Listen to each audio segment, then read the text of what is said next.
3, 2, 1, end of test. Keying with a go.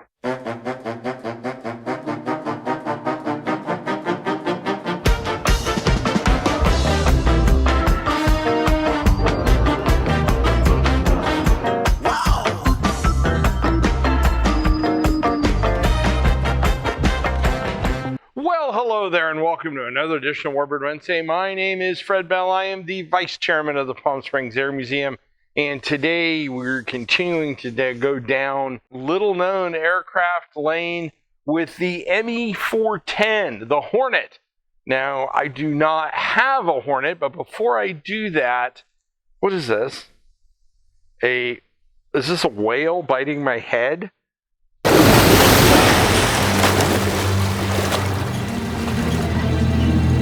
You're gonna need a bigger boat. Or a shark. I think it's a shark biting my head. There we go. Jason's getting quite creative.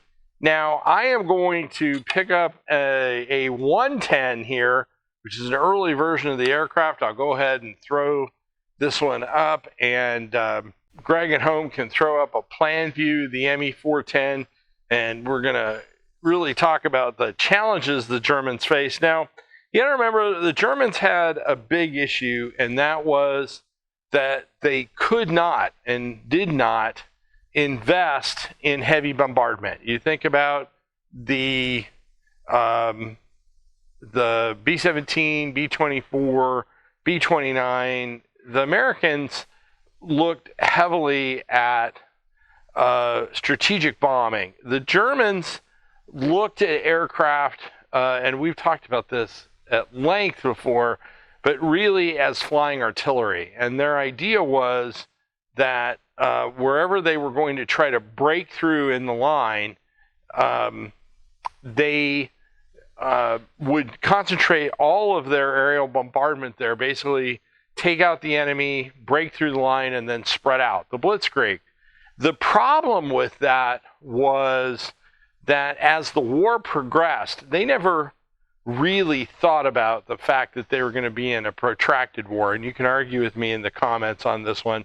And so when that actually played out, they just didn't have the industrial capacity to make that happen. And they tried, but they were so locked into aircraft that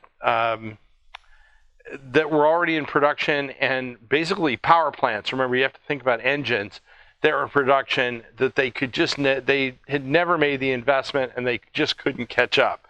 Now, what this meant was that they went with a lot of airframes that were already tried and true, and the 110 was certainly one of these. Now, the idea behind the 110, the destroyer, and when I remember when we did the 110 episode, man, I had some people who are passionate about 110s.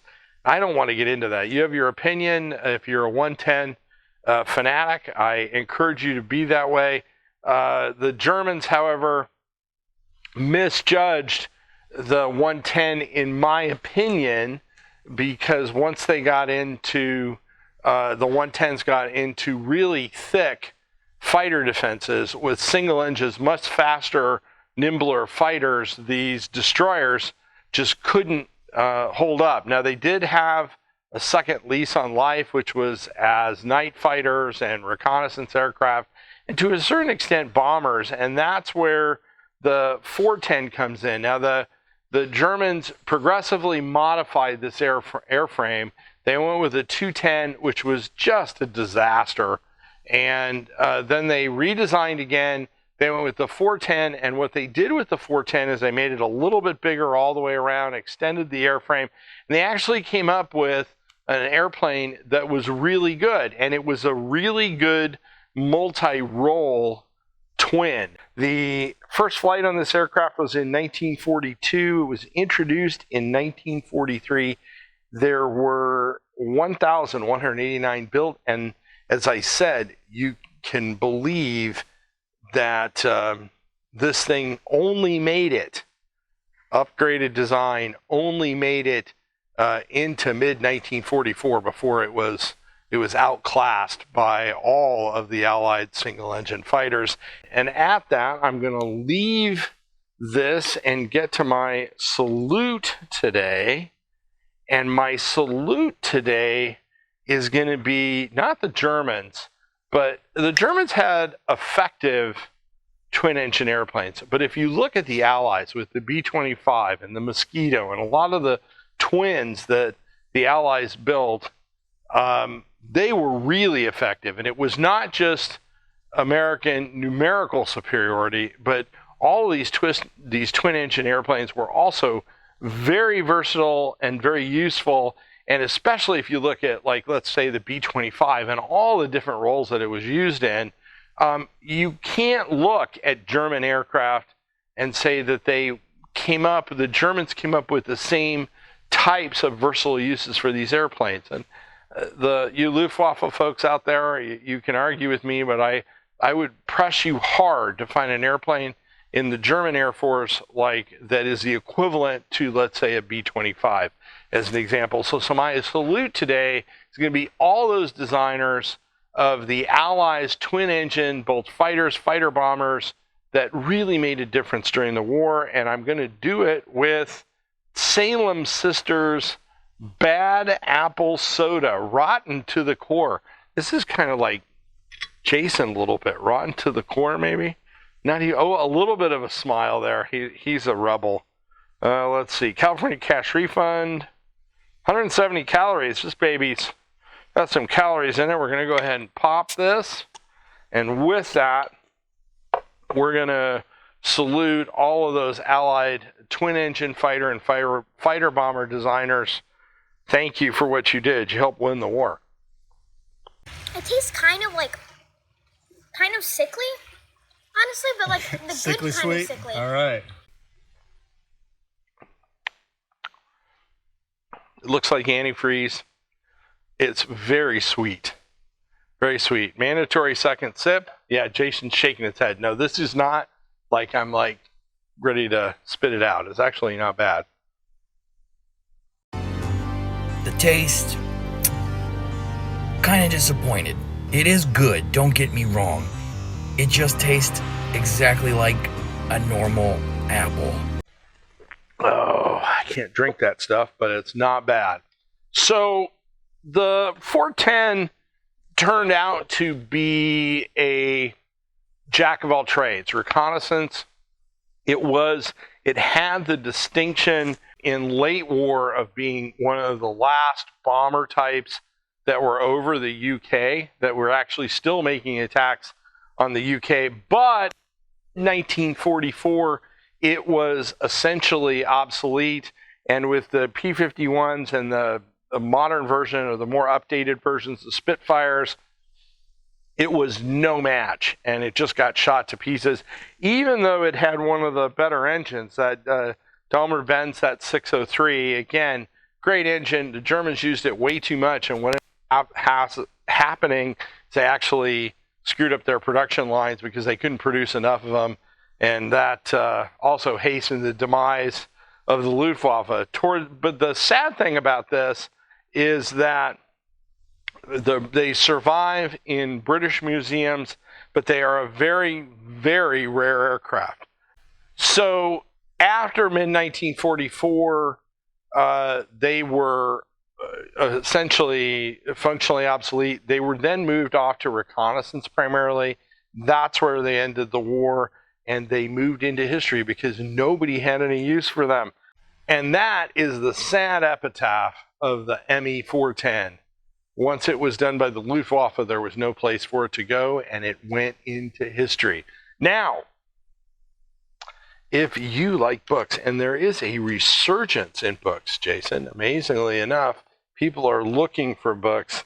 You can see Above the Reich. This is a fantastic book about the dogfights and the deadly bombing raids over Germany from some of the greatest American fighter pilots. Click on that link. Jason will happily write one of these for you. This is 1,000 monkeys working at 1,000 typewriters. Soon, they'll have written the greatest novel known to man. He won't do that, but he'll send you this book, and you can learn about American aircraft over the Reich during the Second World War. Now, I'm here in the German section of the European hangar. Got a lot of German artifacts here, and we cannot do all of this without your support and your donation. So click on that link in the description. Send us a few bucks. We can certainly use it. If you came across us on YouTube and you like what you see, one-time production videos. We don't do a lot of that other stuff. We just got to get to it and get out. Go ahead and give us a subscription on YouTube. Give us a comment. If you came across us on Facebook, same thing. Give us a like and a comment, or Instagram, same thing, and a like or a heart and a comment. We love that stuff. It helps the channel grow. Also, if you know somebody that might like this type of video, go ahead and forward it to them. It helps the channel grow. Also, if you are teaching those kiddos, down in the links there are free educator guides. Click on those guides. You can teach an entire segment on aircraft, or you can teach just one little pod. We'd love you to do that, and those are free. My name is Fred Bell. I am the Vice Chairman of the Palm Springs Air Museum. Thanks so much. Have a great day. 3, 2, 1, end of test. King was a go.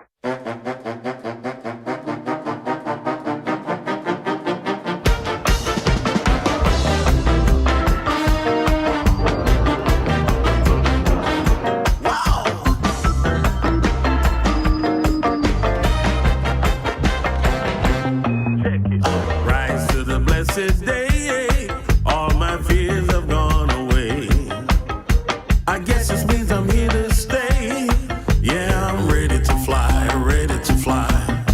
Wasn't long ago I shook at the thought of being hooked, but ever since I wrote my book, I'm ready to fly, ready to fly.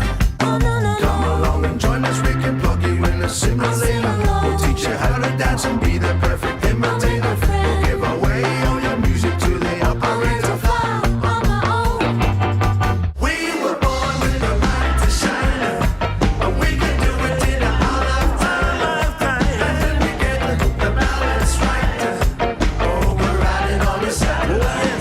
Satellite.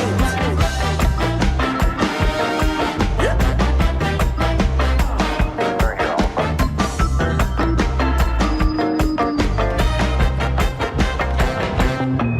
I was walking down the park, saw them hitting the beat. The sound that emanated, it was really sweet.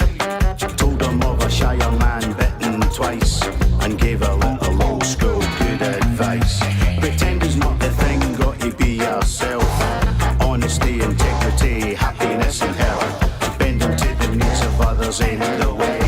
Be true to yourself and let the music play. Come along and join us, we can plug you in a simulator. We'll teach you how to dance and be the perfect